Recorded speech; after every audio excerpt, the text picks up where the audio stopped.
Today, I would like to talk about how anything I put my mind to, I can achieve.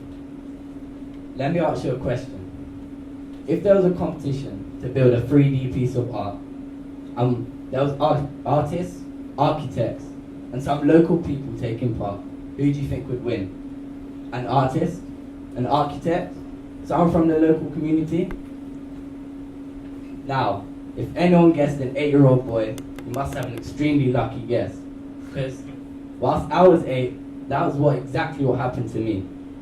I won this competition for £2,000 to build a 3D piece of art. And what I decided to do was build statues. For example, a man sitting on a bench or 2 children playing together.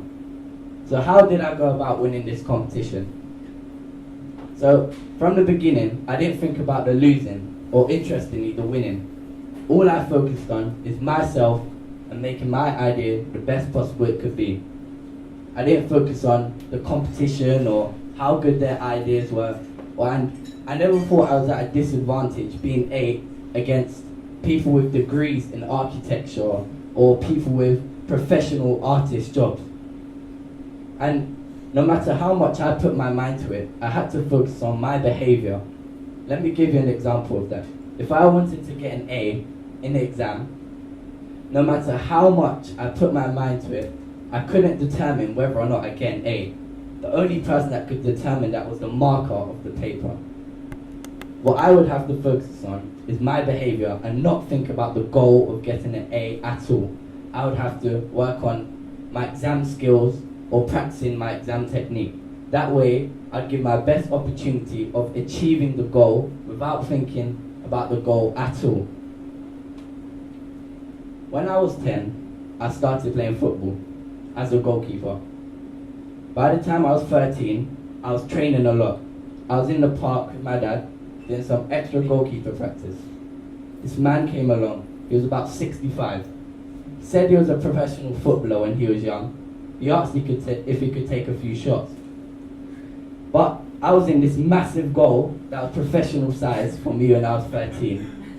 He decided to shoot about from 7 yards away as well. And his shot, he said his knees were weak, but his shots were extremely powerful and right in the corner. But I was determined not to let him score, because I couldn't be embarrassed by someone so much older than me. I eventually saved all his shots, except for the last, which obviously, as he was so much older than me, I had to let him score one.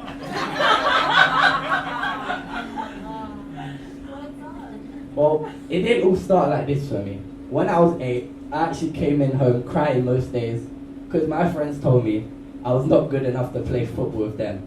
And I told my dad, one day I'll prove them wrong. I'll become better footballers than all of them.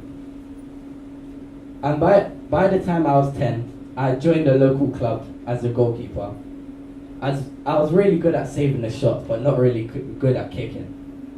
And by the time I was 11, I trained for about a year, and I started playing football for about 3 months, and I played about 6 matches, and Chelsea scouted me. I went on trial for Chelsea, but I ripped my shoulder cuff, so I couldn't actually attend some of the trials, so I didn't get in. The dream didn't materialise, however, I never gave up. I carried on training harder and harder, and by the time I was 13, I had won the London Cup, all in the same year, which is the equivalent to the FA Cup, our League Cup, and our League, and we only lost 1 game in the whole year. And we were in 3 penalty shootouts, and I won all the penalty shootouts for our team. And in the London Cup final, we were losing 3-1 on penalties. It was our 4th penalty, and we had to score to stay in the game. We went on to score, and I had to save the penalty to keep our team in the game.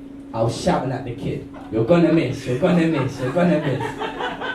I wasn't really telling him he would miss, but telling myself I knew I would save his penalty. I went on to save the 4th and 5th penalty, and it went 3-3 in penalties, and I brought the game to sudden death. If one team scored and the other one misses, the team that scored would win. Our team stepped up first. We missed. Their keeper stepped up. He was a rival of mine. He always thought he was better than me, as we used to train together, but I knew I was a better keeper than him.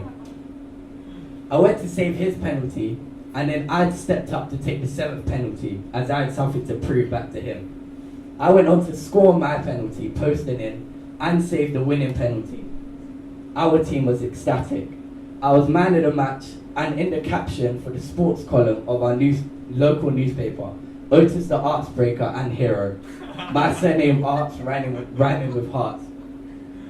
Now, I will say through that experience of football, and not focusing on the goal of actually becoming better than all my friends at football, I'd actually achieved the goal by focusing on my behaviour of becoming a better and better footballer. And now, I play for Dulwich Hamlet under 18s, which is a semi-professional club, and I'm 15, and I recently made my FA Youth Cup debut. Yeah, my FA Youth Cup debut, and I play with 16, 17 and 18-year-olds. And I've looked through my football and art experiences, I've learned that with my behaviour, I can achieve anything that I put my mind to. Thank you.